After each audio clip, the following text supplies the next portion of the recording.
Well, today I've got an exciting guest.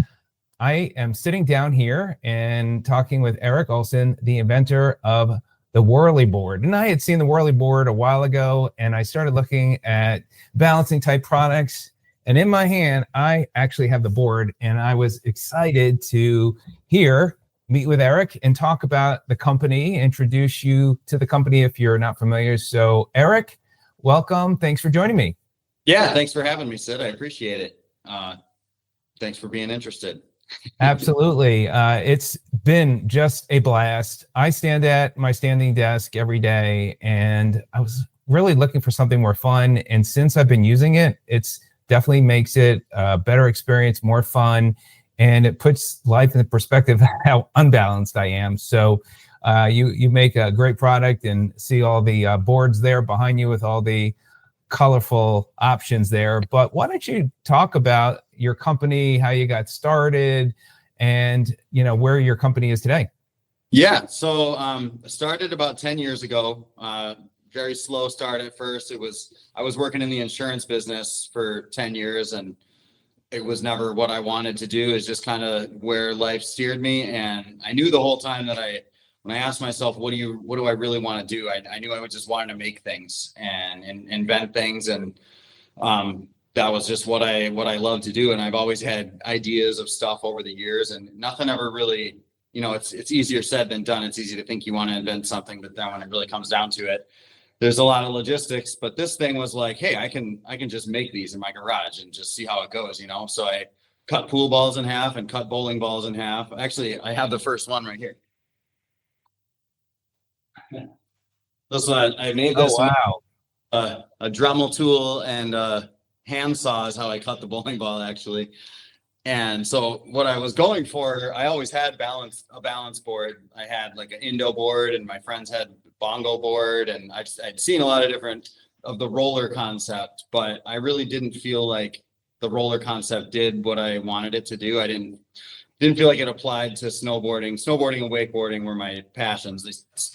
I still snowboard, but wakeboarding is a young man's sport. So after my third knee surgery, I gave that one up. oh, wow. So I wanted to recreate the concept of spinning. The trick that I did on a roller board was I'd do like a 180 on the roller and land the other way. And it's kind of like, well, geez, what if I could keep spinning? There's really no end to how far you can spin, so I can always do better, So I made that and started playing with it and really had a lot of fun with it. And then I started noticing that I would be snowboarding and I'd try a trick I never landed before, and all of a sudden I just land it and be like, how did I even know how that just happened? And it's like stuff started becoming instinctual. So then I was like, well, geez, maybe this is it. I can just start making these and see how it goes.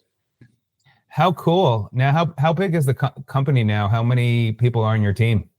We're still pretty small. We have two main guys that build the boards, and then my wife and I kind of handle all the rest. And we do work with some third parties as far as like marketing and running our ads and social media and stuff. But we kind of just try to do all that we can with a smaller team. And we're just we've always tried to grow slowly. We've never really like taken capital or anything like that and gone the fast track route. We've bootstrapped everything from the beginning. I literally cut pool balls in half for the first couple hundred boards I made. So it was really just using my hands rather than anything else to make things happen. But it's been quite a ride over the last 10 years. We've only made a living off of the business officially for the last 6 years. And that was our first son was born, and it was kind of like needed to take it seriously. And so we really knuckled down and made it happen. That's awesome. How do your kids love it? Oh, they like it. Whenever they like watch TV or play video games, it's mandatory that they have to stand on a whirly board. That's awesome. So if you've got any kids that, need to find something fun to do, you definitely should try the Whirly Board. Are there specific boards made for the kids, or the standard size will work? It's pretty much a one size fits all type of thing. And what I've found with kids, like when we have done like trade show booths or booths at farmers markets or stuff like that, our booth is always like kids will spend the whole day hanging out with us playing on the boards. And so like, I think it's like just the challenge of it, because it's not easy. You can't just step on it and master it right away. So the challenge of it keeps them interested and they benefit as a result. Right, right. Now, how long did it take to finally perfect the board? I don't know. It's always a work in process. I mean, I think when I first started and I was doing bowling balls and pool balls, that was just a whole lot of cutting and grinding. And then I actually, when I was in the insurance business back then, I sold to people in the manufacturing industry. So I started talking to my customers, a plastics manufacturer in my hometown in particular. And they said, oh yeah, we can help you make that bowling ball part. And they were very helpful in the design and kind of showing me all the process. So I learned a lot about how things are brought from an idea to reality in that process. And they were very helpful to me in that. I still work with them today, actually. And, you know, we've mainly more so than figuring out the product. It's been more about like figuring out the process of creating them, you know, being able to make more, make them faster and more efficiently. Right. Yeah. Gotcha. Well, Yeah, great. long answer to a short question of it's always a work in process. And now we're trying to make some new versions of the board and things like that. And we try to take customer feedback and adjust it accordingly. Like the wide boards used to have too much concave. So we flatten the decks a little bit so they're more comfortable. And that's for the standing desk usage. When I first made it, I never even really I didn't even know what a standing desk was. I never heard the term, and people started contacting and telling how they were using it at their standing desk. And I was like, oh yeah, that's actually a really good thing. So I started standing on them while I was building them, and it helped keep my lower back loose and kind of just keeps you active throughout the day. Yeah, absolutely. Now the version that I ended up getting is for the stand-up desk, and this is the cork. Now I know that the other option is a kind of a tape. Is that right? Yeah, it's just skateboard grip tape. It's a clear skateboard grip tape. So it's basically like an 80 grit sandpaper, and that's more. I guess that's more for like more aggressive tricks. It's really grippy. So, and if you're a skateboarder, you're obviously familiar with grip tape. So it gives you a little more traction. But the cork rubber is a little more of a universal, softer material that anybody can use, and it still gives plenty of traction for doing tricks too. Yeah. And as far as I know the wider board, then there's a more narrow board. Is that correct? Yes, that here.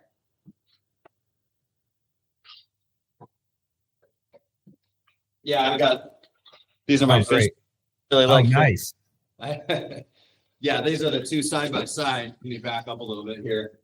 So the original is it's a longer board, but it's more narrow. It's an 8.25 inches wide, and the wide is 10 inches wide. But underneath, the components are the same, so they really perform the same, and you can still do big spins and tricks with the wide board. It's just a little more comfortable to stand on all day long. Yeah, absolutely. And then for footwear, you know, wearing shoes, flip-flops, anything that will grip, that should be fine.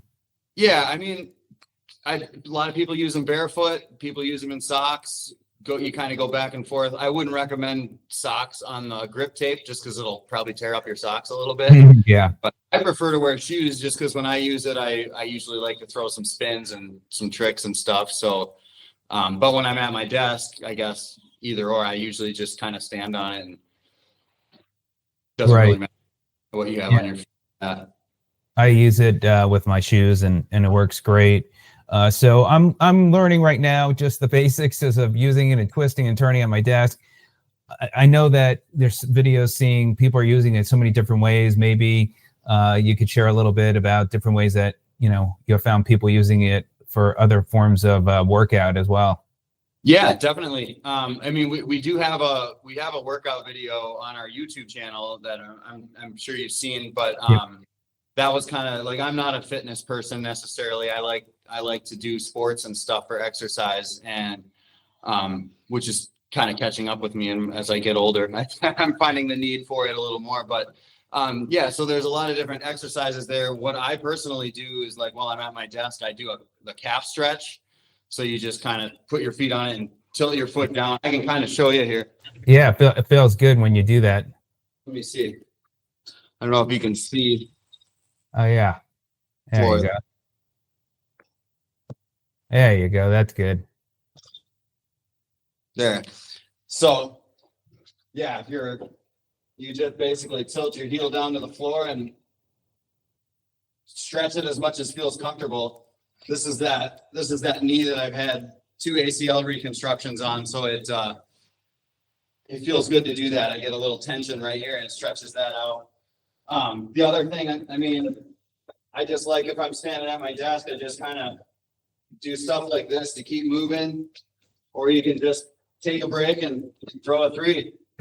That's all. I got to do that. I haven't done that yet, but that seems like that would be fun to do. Absolutely. That's great. And then are people like doing other kinds of like push-ups and other types of fun cardio because it's trying to balance the body while doing that, or playing? Yeah, like just holding your balance while doing a push-up is going to use more core muscles, and then you can kind of rotate the board. And we have these. This is our stabilizer. Yeah, the stability ring. So for stuff like that, you want to.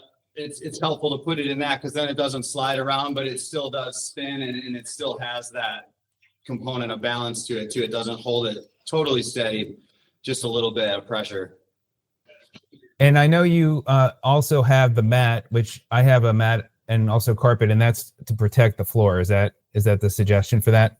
It's basically, yeah, you don't want to use it on a hard surface like tile or hardwood floors, just because the balls are hard plastic, so there's not the friction there. It could slip out for you if you were to far to the side. So that's kind of functionally, that's the purpose of the mat. And then of course to protect the floors too, because it can leave, the hard plastic can leave marks on certain floors like wood. Right. Obviously there is a lot of options out there for having, and doing balancing, and this is a lot of fun.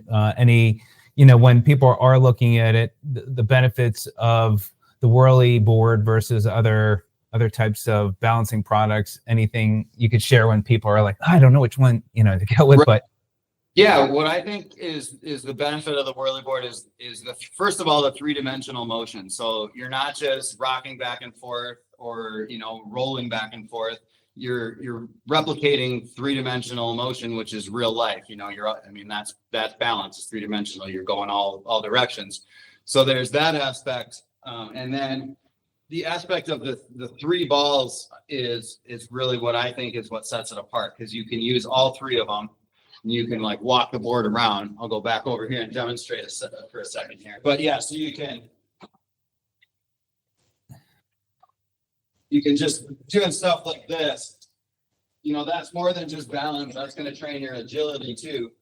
And you can spin on the outer end balls too. That's awesome. So many fun ways. It really helps you get that spatial awareness as you're coming around on spin, so you know where you are. You just kind of get comfortable with it. And then you can actually make yourself out of breath by doing that. Yeah, it definitely seems like a great cardio, burn some calories, having fun. This is going to be our new board called the Whirly Complete. And one of the things we've had one of the issues we've had is this is too challenging for some people. I know you said it was challenging for you at the beginning, but you were willing to put some time in and get the hang of it. Not everybody's willing to do that. So that's one issue we've had, and we wanted to.